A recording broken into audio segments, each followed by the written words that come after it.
Muy buenos días, familias de pacientes del Hospital Mental. Iniciamos hoy con la jornada académica dirigida a cuidadores de pacientes hospitalizados y de tratamiento ambulatorio que asisten a la empresa social del Estado, Hospital Mental de Antioquia, María Upegui. En el día de hoy tenemos como invitada a la doctora Milena Duque Henao, psicóloga del pabellón de pediatría del Hospital Mental. Recordemos que estas reuniones iniciaron hace 15 días, ya a través del chat de los servicios se les pasó a ustedes la programación de dichas reuniones, las cuales se realizarán viernes cada 15 días entre las 9 y las 11 de la mañana. Por favor, las familias que sus pacientes ya salieron de alta pueden continuar vinculados a través de estas conferencias. Recordemos que los pacientes son nuestros durante la hospitalización, pero el resto de la vida le corresponde a la familia estar muy preparadita para el manejo de ellos. Recordamos también que para el próximo lunes ya se dio apertura en la institución para el inicio de visitas a sus pacientes. Las visitas se realizan de lunes a jueves de 2 a 3:45 de la tarde. Debemos de estar muy cumpliditos a las 2 de la tarde, que se hace la apertura de visitas con todas las medidas de bioseguridad que ya se les pasó a través del chat, y poder participar del proceso hospitalario de los pacientes. Leamos muy bien a través de la información que se les pasa cuáles son las indicaciones a tener en cuenta para la visita. Entonces, a partir del lunes empezaremos a enviar los listados de pacientes que día a día tendrán autorización de visitas. Bueno, como ya les dije al comienzo, vamos a dar paso a la reunión del día de hoy. El tema, como ya se les informó, es resolución de conflictos. Le damos pues la posibilidad a la doctora Astrid Milena que comparta sus conocimientos con nosotros de este tema que es tan importante. Tenemos también a través del chat la opción que ustedes realicen preguntas, las cuales estaremos respondiendo.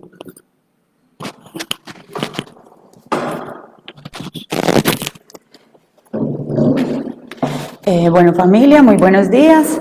Pues recuerden también que dentro de 15 días ya estos encuentros también van a ser de manera presencial, en vista pues como de las nuevas indicaciones por la situación del COVID.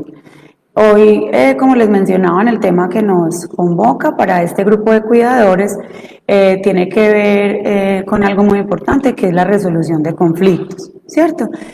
Como ustedes saben y lo mencionaban hace un momento, los pacientes pertenecen pues como al hospital mientras están en el proceso de hospitalización. Una vez egresan del hospital, siguen vinculados a acompañamiento por consulta externa, pero es fundamental pues como que las familias asuman todo lo que implica el cuidado y el acompañamiento de calidad de los pacientes. Hoy el tema está enfocado básicamente a unas estrategias puntuales de qué hacer y si se podría decir qué no hacer cuando hay una situación conflictiva pues en la familia de los pacientes de nuestra institución. Yo soy Astrid Milena Duque Henao, como les mencionaban, soy psicóloga, magíster en salud mental de la niñez y la adolescencia. Trabajo con niños y familias hace más de 14 años y mi rol acá en el hospital es ser psicóloga clínica de la unidad de salud mental pediátrica en el servicio de hospitalización y consulta externa, y ocasionalmente también apoyo el servicio de urgencias pues cuando es requerido. Para iniciar es fundamental tener pues como una precisión de qué es o a qué hacemos referencia cuando hablamos de conflictos. Básicamente son situaciones cotidianas que pueden generar malestar, discrepancias o confrontaciones. Los conflictos todos los vamos, o sea, nadie está exento pues de presentar una situación conflictiva. Cuando hay un paciente que padece una enfermedad mental, obviamente la posibilidad de que existan conflictos a nivel familiar se incrementa. Entonces es fundamental tener pues como en cuenta las recomendaciones que vamos a abordar como el día de hoy para ojalá ponerlas pues como en práctica en la cotidianidad. Como les decía, las familias de pacientes con enfermedad mental pueden ser sensibles a vivenciar diferentes tipos de conflictos. Voy a nombrar pues o precisar algunos que son como los que con mayor frecuencia se presentan y de las narrativas que nos hacen pues como las familias luego en los seguimientos por consulta externa y demás. Hay conflictos a nivel emocional. Una enfermedad mental no involucra solamente al paciente, sino que involucra también pues como su red de apoyo cercana familiar. Eso genera pues movimientos y genera tristeza, genera ansiedad, genera incertidumbre, mucho movimiento interno. Entonces esos conflictos son importantes pues como tenerlos en consideración. También se generan en ocasiones conflictos a nivel económico, porque un paciente requiere cuidados, porque hay que hacer a veces de pronto hay dificultades con algunas EPS para la entrega del tratamiento farmacológico, entonces las familias se tienen que disponer a mirar cómo consiguen los medicamentos y demás, o cuando requieren de un cuidador, esto pues genera también como conflicto económico al interior de las familias. Se presenta con bastante frecuencia los conflictos verbales, donde hay señalamientos y conversaciones inapropiadas delante del paciente o incluso en las mismas familias, lo cual puede, pues, obviamente incrementar, pues, como los síntomas y afectar el proceso de recuperación. De eso vamos a hablar un poquito más adelante, a profundizarlo. También en ocasiones hay confrontaciones o conflictos físicos, lo que comúnmente está pues como asociado a situación de violencia intrafamiliar.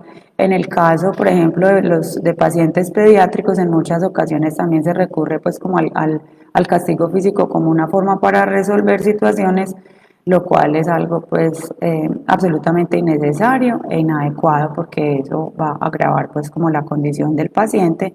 Y también se presenta infortunadamente con frecuencia en pacientes adultos mayores, que son como las poblaciones más sensibles a ser víctimas de conflictos pues o confrontaciones físicas. Y finalmente, pues conflictos a nivel de comunicación es uno de los elementos que con más frecuencia se pueden identificar. No hay una comunicación acertada y asertiva y efectiva en muchos núcleos familiares, lo cual va a generar pues como complicaciones en el proceso poshospitalario de nuestros pacientes. Y otro aspecto que genera mucho movimiento y genera dificultades al interior también de las familias son conflictos que tienen que ver con temas logísticos, que es con asuntos de trámites de citas, del tema de reclamar la medicación, de gestionar citas, porque usualmente un paciente sale con interconsulta, psicología, psiquiatría, terapia ocupacional, con otras especialidades, y eso genera pues como mucho movimiento al interior de las familias, y en muchas ocasiones genera pues dificultades, de lo cual pues para buscar soluciones que estamos en este espacio pues y lo vamos a conversar más adelante.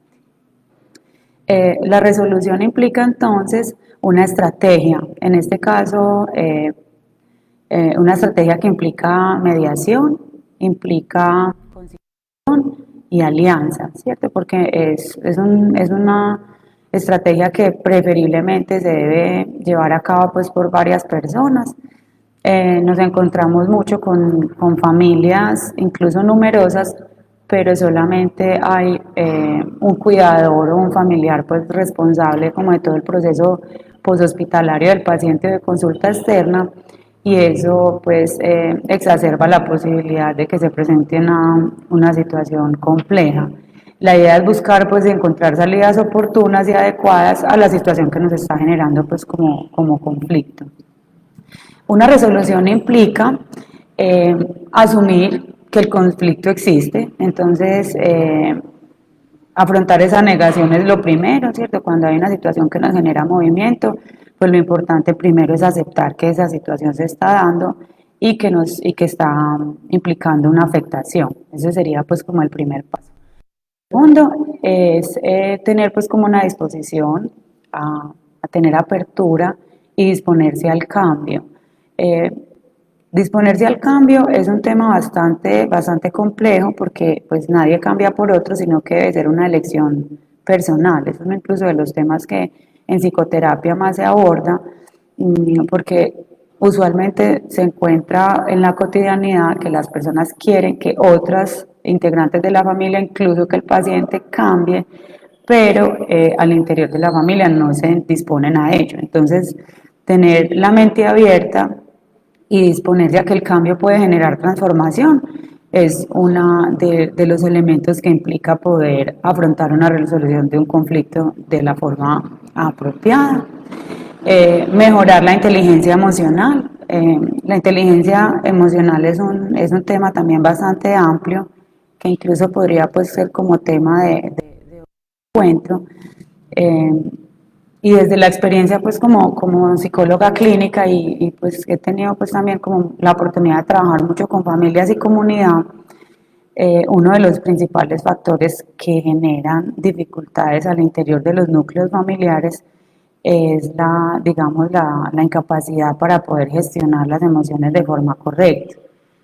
Entonces uno se encuentra en familias donde se resuelven las situaciones por medio de gritos, por medio de silencios, por conductas evitativas y el paciente lógicamente necesita una red de apoyo, en este caso una red familiar, en el caso del grupo pues cuidadores de acá del hospital. Lo que se pretende es que haya disposición a mejorar la inteligencia emocional que implica es cómo yo puedo gestionar mis emociones de una forma apropiada y adecuada. Eso requiere un entrenamiento, requiere también pues como que las personas se dispongan a ilustrarse un poco del tema, quienes también están en procesos de terapia familiar o en procesos de terapia individual, es uno de los objetivos terapéuticos por excelencia que trabajamos no solo pues desde la psicología individual o la psicoterapia, sino como les mencionaba, en las terapias de pareja, en las terapias de familia, incluso en los procesos también de acompañamiento con psiquiatría y demás, es uno pues como de los focos fundamentales para poder tener esto como estrategia para resolver alguna situación que genere movimiento. Otro aspecto importante en la resolución para tener en cuenta es permitirse aceptar ayuda, ¿cierto? A veces también ocurre que una sola persona o varias personas se ocupan de todo, saben que necesitan ayuda, pero no lo reconocen, asumen una posición un poco, digamos, dominante frente a eso y escuchan uno expresiones en consulta de familiares como es que si yo no lo hago, nadie lo hace bien, es que yo lo puedo hacer sola, es que yo no necesito que nadie me ayude. Obviamente, eso, si no se le da, digamos, un manejo apropiado, es algo que tiende a acumularse, ¿sí? Que tiende a ir cargando, ir cargando. Entonces, disponerse a aceptar ayuda es un primer paso, es uno de los pasos principales para poder garantizar una resolución conflictiva de forma exitosa. También hablamos de la importancia de buscar redes de apoyo, enlazado como con lo que mencionaba anteriormente, eh, mirar qué personas de la familia o incluso nos hemos encontrado con casos de que la red de apoyo principal puede ser incluso un vecino que tiene una buena relación con el paciente, que con el vecino esa persona se lleva bien. Entonces hay familias donde es el vecino el que está pendiente de animar al paciente a que siga deriva al tratamiento farmacológico o es algún miembro de la familia. Entonces buscar pues como esa red de apoyo que realmente puedan ser efectivas es uno de los elementos pues cruciales en el tema que estamos hoy desarrollando. Disponerse a negociar es otra capacidad y es otra invitación abierta que les hacemos desde el hospital y nos referimos a negociar en diferentes escenarios, ¿cierto? Negociar implica que yo pueda ceder, negociar implica que yo voy a tener en consideración las peticiones y los deseos también del paciente, si es un paciente funcional, pero que está batallando pues como con entonces disponerse a la negociación desde el interior de la familia o como cuidadores va a ser un gran aliado pues como en todo este proceso.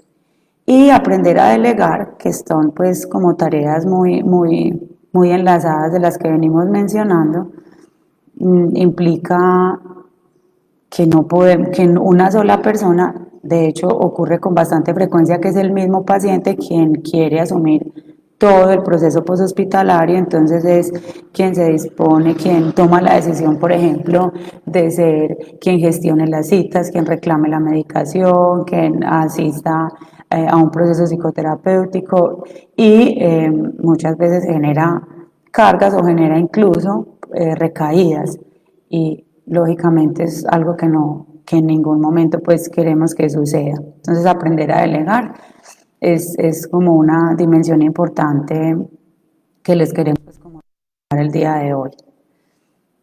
Y lógicamente para poder garantizar una resolución de una situación conflictiva hay que entender que es por un bien del paciente y por un bien también pues como el núcleo familiar, como lo mencionábamos ahorita, las enfermedades mentales suelen ser enfermedades familiares, ¿cierto? Es muy poco usual uno encontrar dinámicas donde un paciente, por ejemplo, con un cuadro, con un trastorno afectivo bipolar, sea solo el paciente quien se vea pues como afectado por esa situación o cuando hay un paciente con un cuadro psicótico, siempre está enlazada a la familia, entonces buscar soluciones frente a esas situaciones complejas implica comprender que se está buscando un bien no solo del paciente, sino pues de su núcleo primario. Acá vamos entonces a pasar a conversar un poco sobre qué hacer frente a una situación conflictiva. Puede ser pues como de diferentes tipos como lo veíamos anteriormente. Y son unas recomendaciones, digamos, muy puntuales, tienen de base pues una conceptualización teórica, pero son herramientas prácticas que cualquier cuidador puede, si se dispone, a implementar no solamente con el paciente en su proceso de poshospitalización, sino también cuando hacen parte ya del servicio por consulta externa. Nombrar la situación y evaluar opciones de solución. Entonces es muy significativo cuando yo puedo decir qué es lo que me está generando conflicto en este momento. Si es el estado mental del paciente, si es la situación económica de la familia, si es el acceso a los demás servicios de salud o es un problema por falta de comunicación o crisis familiares como violencia intrafamiliar, como por negligencias. Entonces, poder inicialmente nombrarlo y mirar opciones para solucionarlo es una estrategia bastante, digamos, pertinente a la hora de iniciar ese proceso resolutivo. Otra recomendación tiene que ver con informarse con los profesionales y el personal asistencial de la situación y diagnóstico del paciente. Pues los cuidadores que ya han tenido pacientes hospitalizados acá saben que cuando egresan de cualquier servicio, sea del servicio pues de hombres, de pensión o en el caso pues de la unidad de salud mental pediátrica, todos los pacientes salen con una serie de recomendaciones, ¿cierto? Y con un diagnóstico pues confirmado con impresión diagnóstica. Entonces es bastante relevante que estos cuidadores al momento de ese egreso tengan alguna inquietud puntual con respecto al diagnóstico del paciente, con respecto a alguna situación, puedan informarse como con las personas indicadas. Muchas veces también requieren, por ejemplo, el equipo de enfermería que les clarifique también cómo es el tema luego de la toma de los medicamentos y algunas recomendaciones frente a eso. Entonces, informarse como de las fuentes primarias es una recomendación puntual que les queremos hacer el día de hoy desde este espacio. Si tiene dudas, pregunte a alguien que le pueda ayudar a resolverlas. En el hospital hay varios canales de comunicación y de resolución. Siempre en el servicio donde está el paciente hay personas dispuestas para hacerlos. En todos los servicios hay apoyo, pues aparte del equipo de psiquiatría y de medicina general, de enfermería, también hay trabajadoras sociales que están siempre pendientes como el enlace con las familias y su grupo pues, y su red de apoyo primaria. Entonces son, digamos, estas personas como las indicadas para poder como resolverlas y también que sepan que está la oficina de atención al usuario donde siempre hay por lo menos 3 personas dispuestas pues como a aclarar dudas o a que reciban pues como información relacionadas con alguna situación médica o alguna situación pues que implique el bienestar del paciente. Entonces es importante pues como preguntar a quien corresponda y buscar pues como respuestas claras que nos puedan eh, dar pues como la tranquilidad al momento de disponerse con el paciente a ir a casa o cuando hay un seguimiento por consulta externa y luego de una cita no me quedó algo claro, es importante siempre poder preguntar a quien corresponda.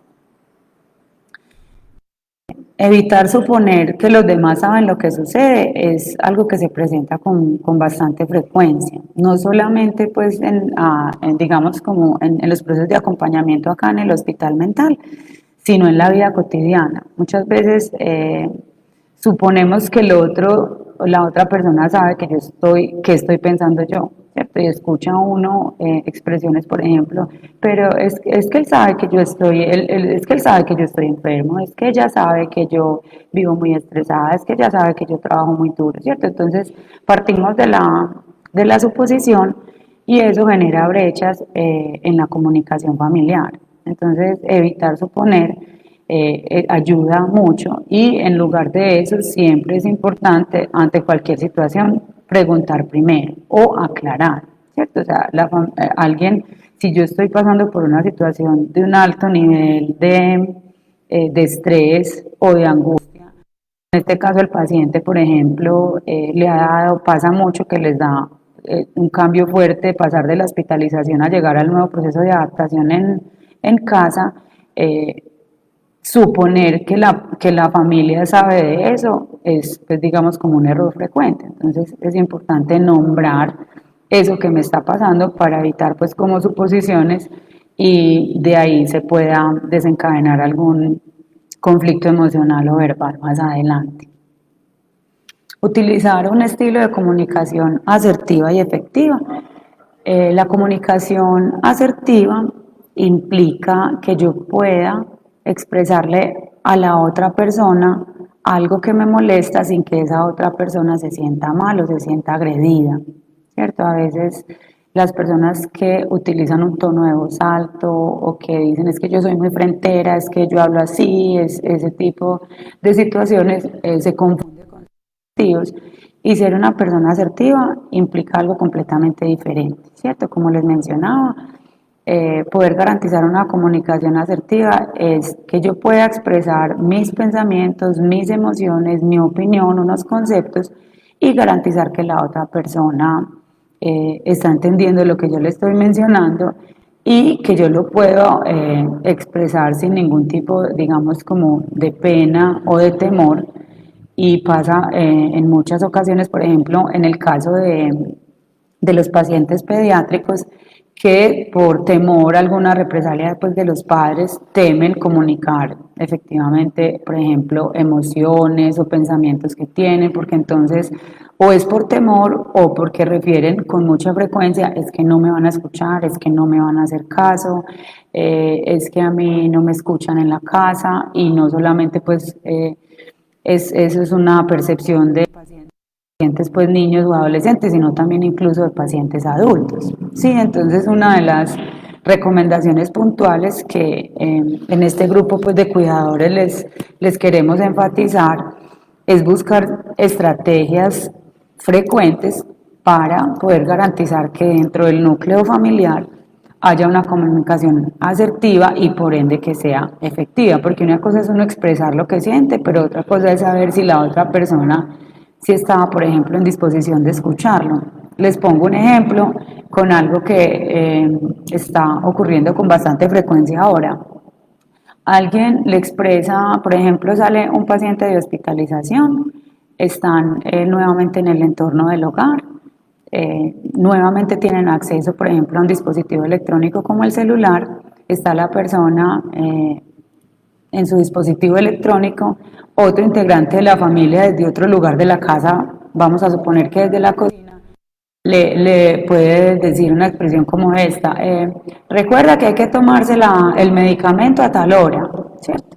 La persona que está en la cocina supone que la otra persona escuchó, lo da por obvio, la persona que estaba muy en este momento, digamos, concentrada en lo que estaba viendo en su celular, no escucha, luego no hay una toma correcta, por ejemplo, del medicamento, y eso puede sobrevenir en una situación conflictiva, porque entonces empieza: es que usted no me dijo que me lo tomara, es que usted no me acordó, la otra persona dice: sí, yo sí te dije, y te lo dije muy duro, pero finalmente una comunicación efectiva implica, entre otras cosas, que haya contacto visual, ¿cierto? Entonces, si yo necesito comunicarle algo a alguien de mi familia, entonces me dispongo a ir hasta donde está esa persona, lo miro o la miro a los ojos, si está en ese momento o en el celular o viendo televisión o escuchando música o haciendo algo, le pido por favor que suspenda lo que esté realizando y ahí sí realizo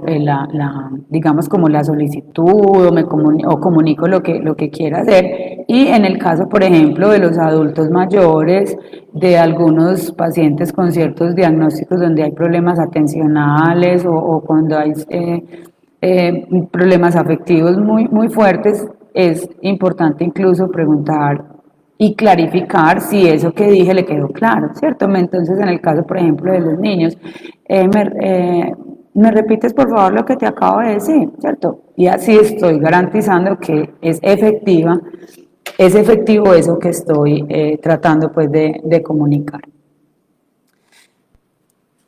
Otra solicitud que les hacemos comedidamente, pues como Hospital Mental Mario Peggy, es incluir al paciente, digamos, si su condición en la solución. Cuando me refiero a si su condición lo permite, es porque también tenemos pacientes, por ejemplo, en una condición, si están, por ejemplo, en un estado bastante muy psicótico, por ejemplo, o no hay una comunicación efectiva con esta persona, pero de lo posible, ¿cierto? Y parte de ser un buen cuidador es obviamente darle un lugar protagónico al paciente en este proceso, es incluirlo en esa situación que está siendo conflictiva.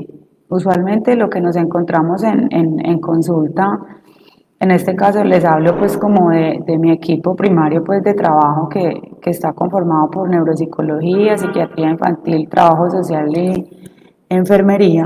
Cuando hemos hecho, pues, cuando hacemos staff clínicos, cuando hacemos como valoraciones generales de los procesos, nos encontramos que en muchos casos, cuando el paciente se le da de alta, la familia se excluye de muchas decisiones, ¿sí? Entonces, hacen concertaciones frente a temas de horarios, frente a temas de rutinas, y al paciente simplemente se le informa ya como un asunto bastante impositivo, lo cual puede desencadenar claramente en un conflicto si tenemos en consideración que para nadie va a ser cómodo sentirse excluido pues, de una situación en la cual está involucrado en primera instancia. Entonces es una recomendación también puntual que les queremos hacer y es ser incluyentes pues con los pacientes en todo lo que tiene que ver con su proceso de recuperación, que el paciente sepa en qué va su proceso, en si ya entregaron todos los medicamentos, en hacer unos acuerdos frente al tema de los horarios, cuando tiene citas de seguimiento a la hospitalización con el psiquiatra o con psicología, o si requiere interconsulta con otras especialidades, que el paciente esté completamente consciente e informado o informada de lo que pasa después de su hospitalización, o incluso si está en su proceso también de consulta externa, porque usualmente los pacientes que padecen enfermedad mental no solamente los ve un solo especialista, son pacientes que tienen acompañamiento hasta por 3 y 4 profesionales también de la salud. Entonces los sigue viendo el psiquiatra, luego obviamente siguen en seguimiento por medicina general, tienen procesos de acompañamiento por psicología, en la mayoría de los casos también salen con remisión para terapias ocupacionales o nutrición, etcétera. Entonces, obviamente, como un derecho fundamental es que el paciente o la paciente sea incluido pues como en todo el proceso por su familia para evitar que se sienta excluido o minimizado pues como en su rol. Otro aspecto importante que les queremos nombrar el día de hoy a los cuidadores es procurar no quedarse instalados en la queja. ¿Eso a qué hace referencia? A que en muchas ocasiones se escuchan simplemente como verbalizaciones relacionadas, aunque no, es que todo es muy difícil, es un proceso muy duro, yo no he podido hacer no sé qué, conseguir tal cita está muy complicado y no sé, acá me entregan un medicamento pero la EPS no, y muchas familiares y muchos cuidadores se quedan solo como en el discurso de la queja, ¿cierto? Manifestar una inconformidad es completamente válido, ¿cierto? Y sabemos que no es un secreto para nadie que de todas maneras hay situaciones a nivel incluso ni siquiera departamental o nacional, sino a nivel mundial, y hay momentos, por ejemplo, donde hay ciertos medicamentos que no están disponibles, porque no hay los insumos para hacerlos, porque hay problemas de importación y demás, o porque el mismo sistema de salud pues está diseñado para que algunos seguimientos o algunas especialidades o subespecialidades obtener una cita sea un tanto complejo. Sin embargo, no ayuda quedarse solo, instalado en ese lugar, de quejarse y tener un discurso negativo todo el tiempo, pues primero porque eso no va a ayudar a la resolución del conflicto. Segundo, porque finalmente es un discurso con carga negativa y como toda carga negativa se va acumulando, eso va pesando y tiene un efecto pues de bola de nieve que luego puede desencadenar en algo mucho más complejo. Por lo tanto, les hacemos pues como la invitación cariñosa a tratar de superar el tema de estar siempre en un discurso instalado pues como desde lo negativo o desde la queja, que además eso también carga al paciente y le va a generar pues angustias adicionales a su diagnóstico que van a entorpecer su proceso de recuperación. Si hay varias personas en la familia, procuren delegar y distribuir responsabilidades. Eso evitará más conflictos o algo que se llama el síndrome del cuidador quemado. Ese es un tema que muchos de los cuidadores y yo sé de primera mano que lo abordan mucho también con el área de trabajo social y lo mencionaba ahorita al inicio, y es que en muchas familias solo una persona, en muchos casos una persona es la que se encarga de todo el proceso poshospitalario o de todo el proceso que implica el acompañamiento en salud mental, ¿cierto? Entonces, sabemos que mínimamente hay que hacer la llamada al call center y gestionar la cita, como les digo, por lo menos con 2 o 3 profesionales. Aparte de eso, hay que hacer gestión de medicamentos en varias farmacias, dependiendo pues como del nivel y los convenios. Acá en el hospital se entregan unos medicamentos, otros medicamentos los entregan, en el caso por ejemplo de la EPS los entregan los puntos de Metrosalud y así. Entonces hay muchas tareas que se derivan de un proceso de poshospitalización o de un proceso de un paciente con salud mental. Bueno, si quieren podemos ir respondiendo, si son preguntas como relacionadas a lo que estamos hablando, podemos ir respondiendo preguntas, claro. Dice Heider Cortés, ¿qué pasa cuando no aceptan la enfermedad a pesar de salir de hospitalización, llegando a ser reacios al medicamento? Eso pasa con bastante frecuencia y es uno de los conflictos, digamos, más comunes, y una de las recomendaciones incluso que les hacemos es superar esa negación, ¿cierto? O sea, enfrentar una enfermedad mental implica apertura a muchas cosas. Una de esas aperturas que nosotros trabajamos mucho como equipo en el hospital es educar como a las personas justamente en la importancia de asumir que hay un diagnóstico. Es decir, si yo tengo un cuadro depresivo que ya está diagnosticado por un psiquiatra y que eso aparte también está respaldado, por ejemplo, por un psicólogo clínico, y yo me quedo en negación, eso va a entorpecer todos los procesos de ahí en adelante. Y uno de los de conflictos más graves es que la misma negación, es decir, por no aceptar que existe una enfermedad de base, no se adhieren al tratamiento farmacológico, lo suspenden abruptamente o lo toman de una manera inapropiada, y lo cual es uno de los conflictos más graves que se pueden presentar porque eso finalmente termina en una recaída, ¿cierto? Y esa recaída implica reprocesos, implica entonces nuevamente consultar por urgencia, se colapsa el sistema, muchas veces sí hay, a veces hay cupos en los escenarios pues como del hospital, pero entonces si no hay cupo toca hacer una referencia. La primera invitación que les hacemos es que al paciente y a la familia deben aceptar su condición. Y como cualquier enfermedad, les pongo el siguiente ejemplo, y lo trabajamos mucho también en este caso, no solo con niños, sino con las familias.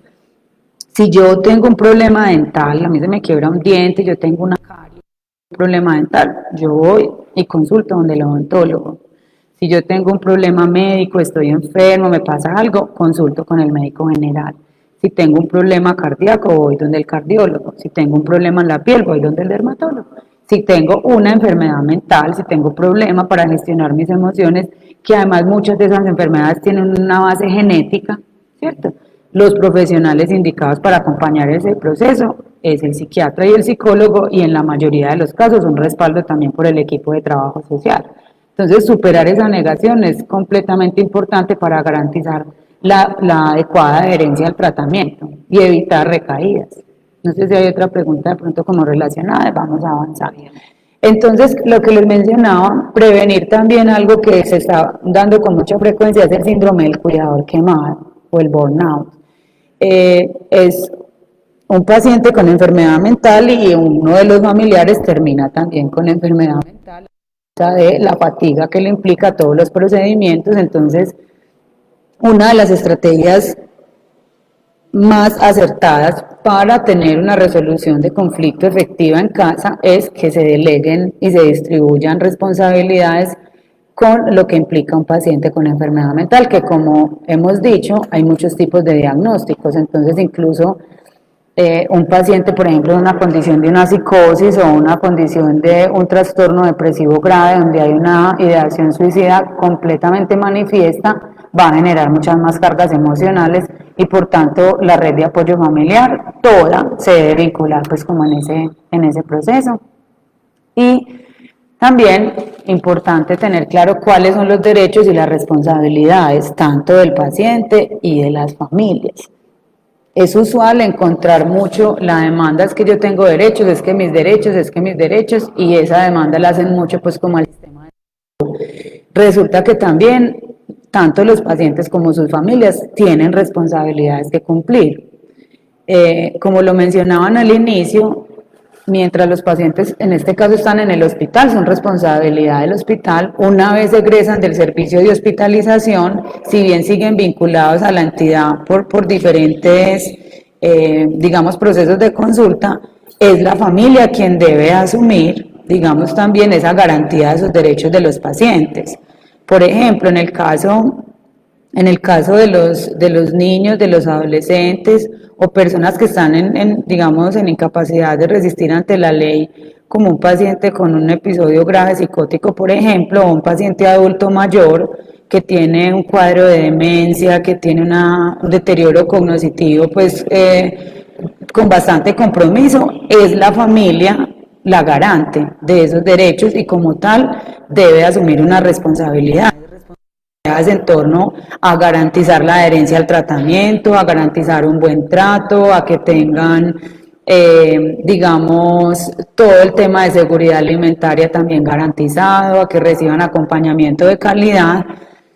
Entonces, una invitación también pues muy afectiva que les hacemos es que no, así digamos, una enfermedad implique mucho movimiento en muchos escenarios, no es una responsabilidad exclusiva del sistema de salud, sino que también es una responsabilidad clara y contundente de su grupo familiar.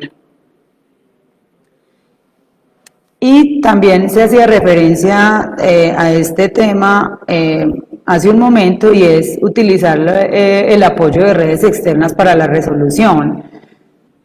Acá en el hospital siempre hay muchos canales para buscar acompañamiento frente a eso. Está pues la oficina de atención al usuario, que es un espacio extraordinario donde a cada usuario se le brinda atención oportuna, de calidad, son personas muy dispuestas a hacer como todo el acompañamiento, a gestionar si se vence una fórmula, si hay dificultad de acceso a algún medicamento.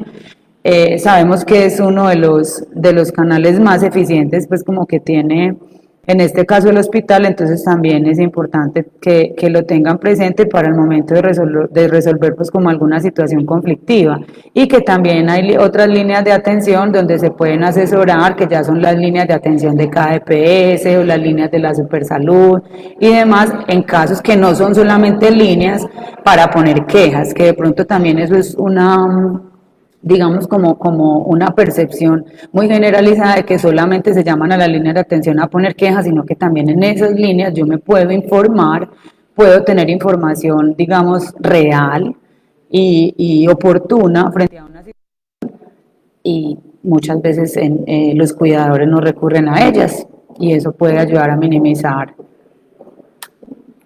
Bueno, Tenemos más preguntas.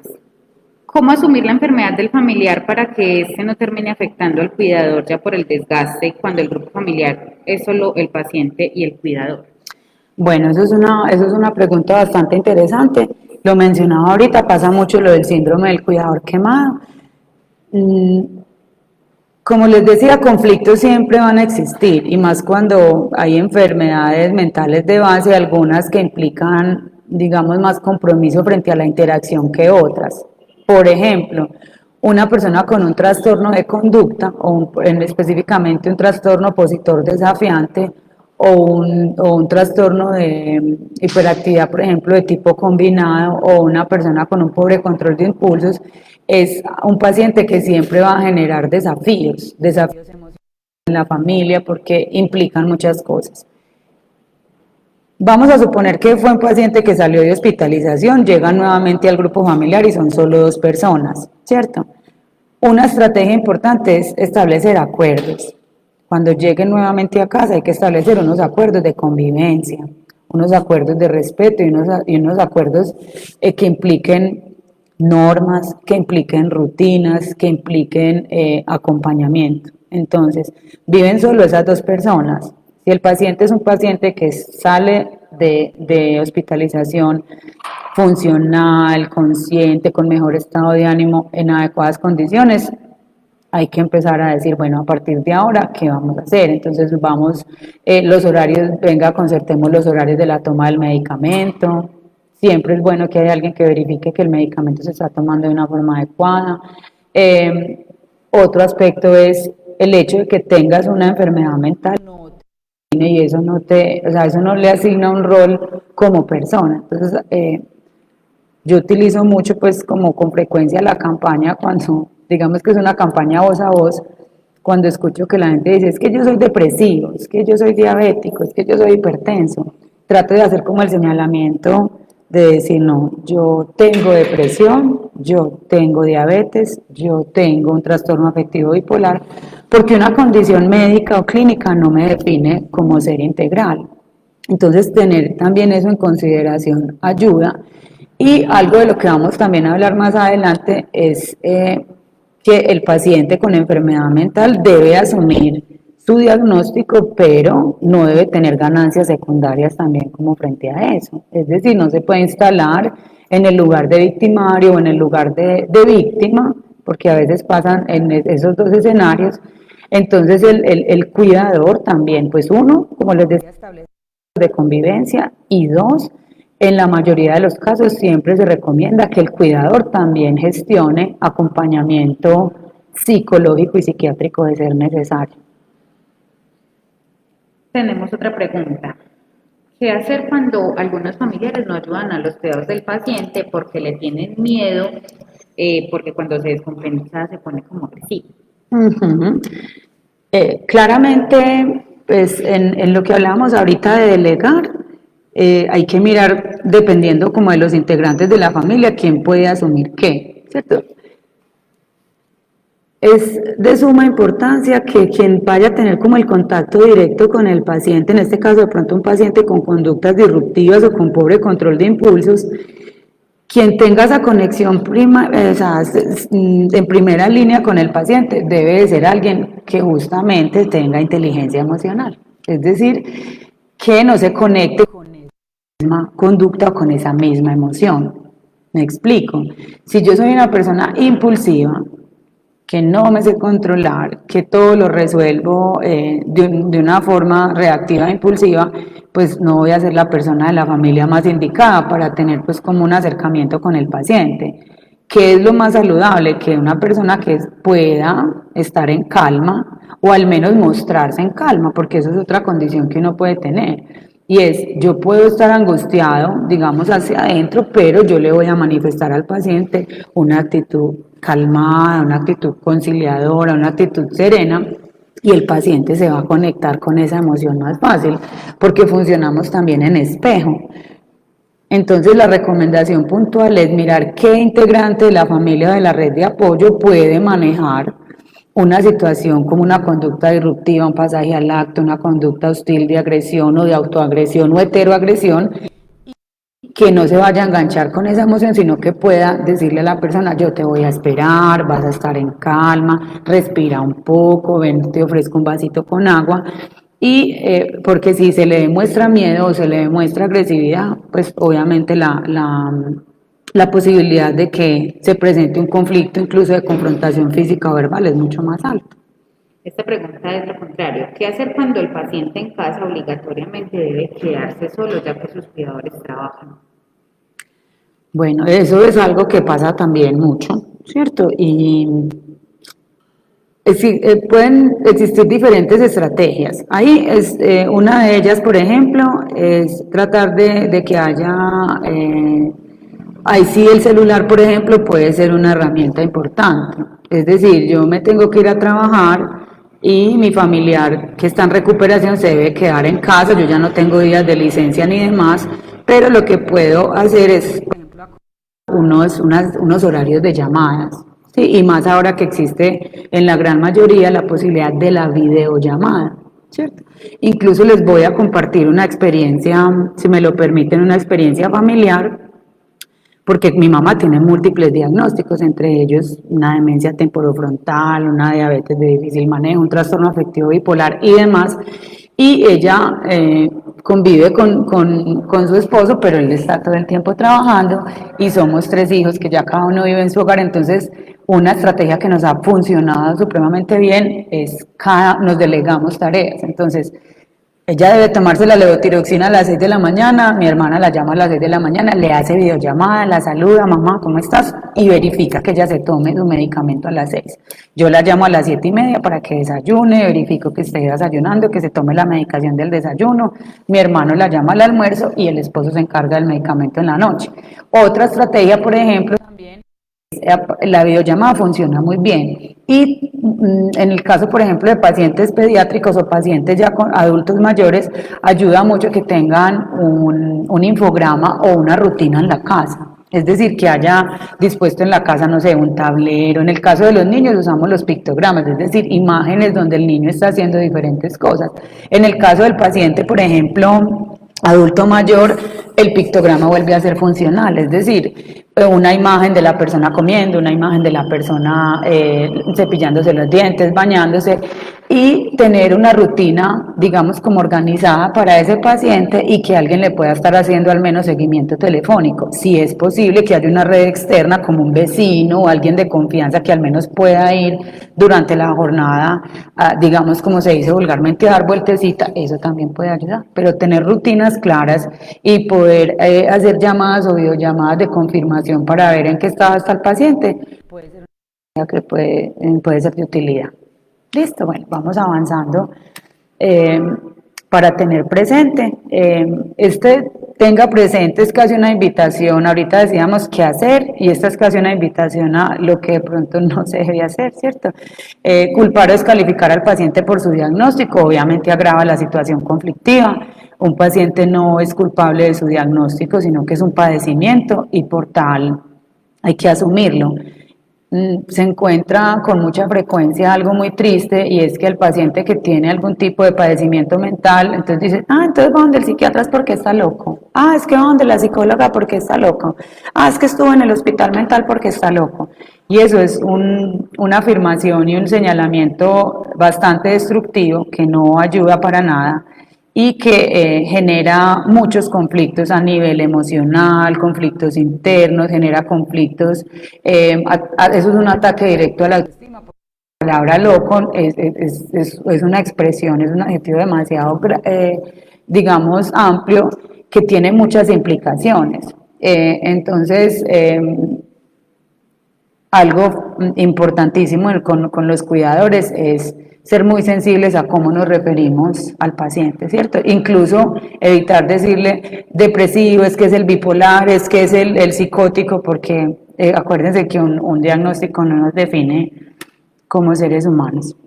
Evite victimizar o sobreproteger al paciente, bien sea de hospitalización o de consulta externa. Eso es una situación bastante común también que me parece muy infortunada, y es que ya no lo atacan y le dicen que está loco, sino que entonces hay que pesar, es porque tiene depresión, entonces hay que hacerle todo.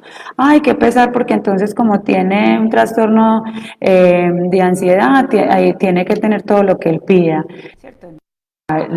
Un paciente debe aprender a vivir con su condición y victimizarlo o sobreprotegerlo va incluso a generar muchos más conflictos que soluciones. Bueno, busque mejorar la comunicación familiar por medio de estrategias como reuniones familiares periódicas, buzón familiar, tiempos especiales entre los integrantes de la familia. Es una invitación muy cálida que les hacemos a que por lo menos, de hecho cualquier familia, no solo la que tiene un paciente con enfermedad mental, tengan al menos una vez a la semana, llámenlo como lo quieran llamar, una asamblea familiar, una reunión, un ritual de encuentro, una salida, algo donde se aborden temas de todo el núcleo familiar y se aclaren dudas frente a eso. Por ejemplo, bueno, el paciente se está tomando los medicamentos a las horas que son, ya casi se vence la fórmula, entonces hay que ir otra vez a renovar la fórmula, hay que gestionar tal citica, cómo está la conducta alimentaria, está durmiendo bien, se está ocupando de sus cosas. Todos esos temas es importantísimo pasarlos por la palabra. Y una estrategia para evitar cualquier conflicto grave siempre va a ser pues como la comunicación familiar, como les decía ahorita, asertiva y efectiva, y como estrategia de hecho hay familias donde la comunicación verbal es muy pobre, entonces funcionan muy bien los buzones, unos sobrecitos con el nombre de cada integrante de la familia y se dejan noticas, porque a veces no gustan de hablarlo directamente, entonces incluso el buzón familiar puede ser una estrategia de gran utilidad. Bueno, procure no realizar cambios en los tratamientos. Eso implica el tratamiento farmacológico, pues por excelencia, el psicológico o el neuropsicológico además, ya que esto es competencia de los profesionales de apoyo y puede agravar la condición del paciente. Ocurre con más frecuencia de la que quisiéramos que hay recaídas de pacientes y es porque uno escucha expresiones como ese medicamento lo tenía todo adormecido, entonces yo se lo dejé de dar, o empecé solo a darle medio, o como la EPS no me lo dio, entonces yo no le volví a dar eso, y ahí mismo se presentan las recaídas. Los tratamientos médicos, farmacológicos, no se pueden suspender a menos de que el psiquiatra tratante o haya un efecto colateral grave, pero sea el psiquiatra o un médico, en este caso lo ideal es que sea el psiquiatra quien determine si hay un cambio farmacológico o no. En el tema de las recomendaciones de psicología, por ejemplo, si el paciente está en un proceso con unos fines terapéuticos, pues la idea es que la familia se adhiera a eso también y no, no es que yo simplemente, en mi caso yo soy completamente, rechazo contundentemente toda forma de maltrato infantil y de maltrato en general, Entonces una recomendación siempre en primera línea es: no hay maltrato, o sea, no hay gritos, no hay golpes, no hay amenazas, no hay hostigamientos, y muchas veces la familia, que si no le pego no me hace caso, ay, es que si no, incluso también con los adultos mayores, es que hay que gritarles, que hay que hablarle duro, y esos tipos de cambios en las recomendaciones que se hacen, pues son competencia del profesional de apoyo, quien decide pues como qué modificaciones realizarse, y eso no es una competencia de los cuidadores, después de que salen pues como del servicio de hospitalización. Siga las indicaciones y recomendaciones de los profesionales que acompañan al paciente y a su familia, y recuerde que la mejoría de los pacientes requiere un trabajo en equipo. Un trabajo en equipo que implica la disposición del paciente, si su condición lógicamente lo permite, la familia, el Hospital Mental María Upegui en este caso, y obviamente las entidades prestadoras de salud. Con uno de esos integrantes del equipo que genere una falla grave, se puede presentar un conflicto con la comunidad. Entonces, tener en consideración que es un trabajo lógicamente que requiere de muchas personas e incluso de entidades. No es algo exclusivo del paciente, el paciente no tiene cómo batallar con un trastorno mental solo, sino si tiene a su familia, necesita apoyo de la familia a su vez necesita que el paciente ponga de su parte, y la familia necesita obviamente también el acompañamiento del hospital y a su vez de las EPS, para que no haya ningún tipo de vulneración, por ejemplo, en la entrega de medicamentos y demás. Y las indicaciones son para que las puedan implementar en la casa.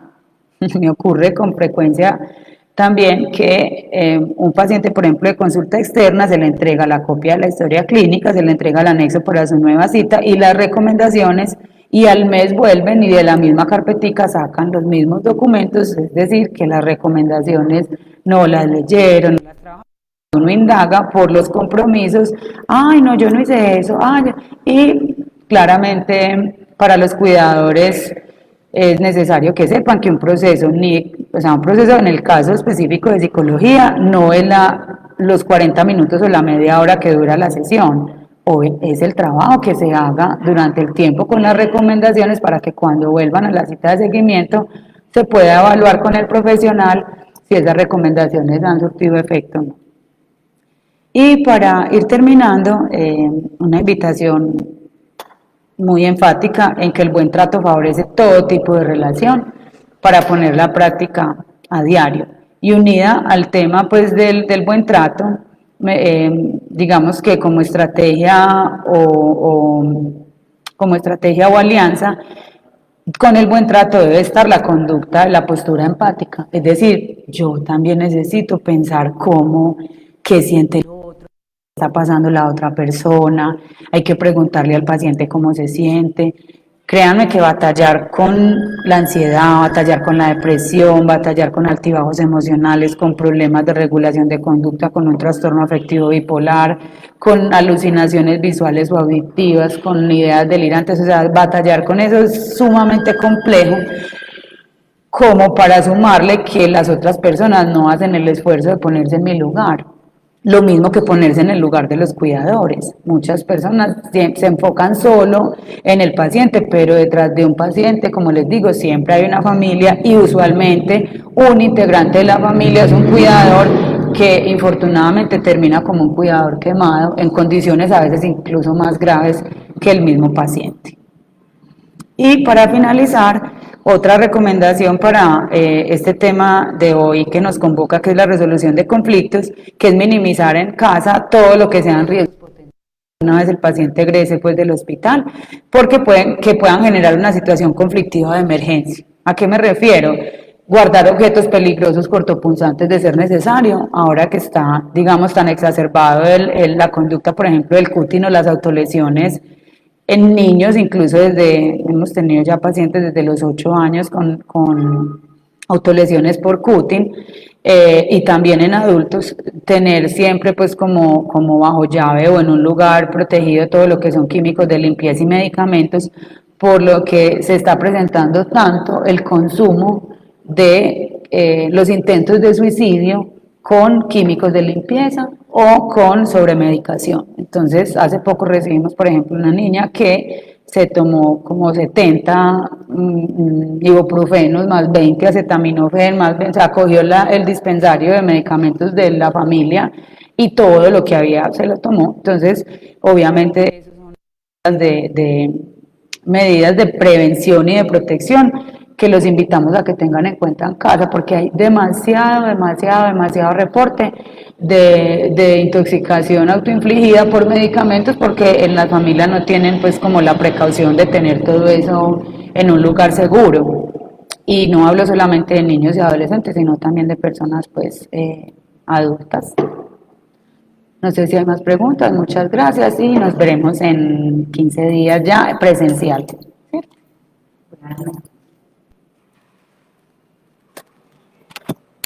Agradecemos a todas las personas que se conectaron.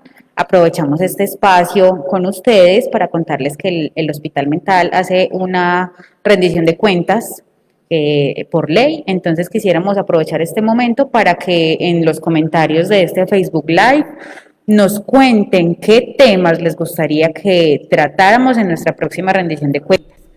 Sabemos que la rendición de cuentas es un espacio para que ustedes conozcan la gestión de las entidades. Entonces, los invito a que por medio de los comentarios nos cuenten de qué quisieran saber. Agradecemos nuevamente la participación y los invitamos a estar pendientes de nuestras redes sociales para que conozcan los temas que vamos a seguir tratando en estas charlas. Feliz día para todos.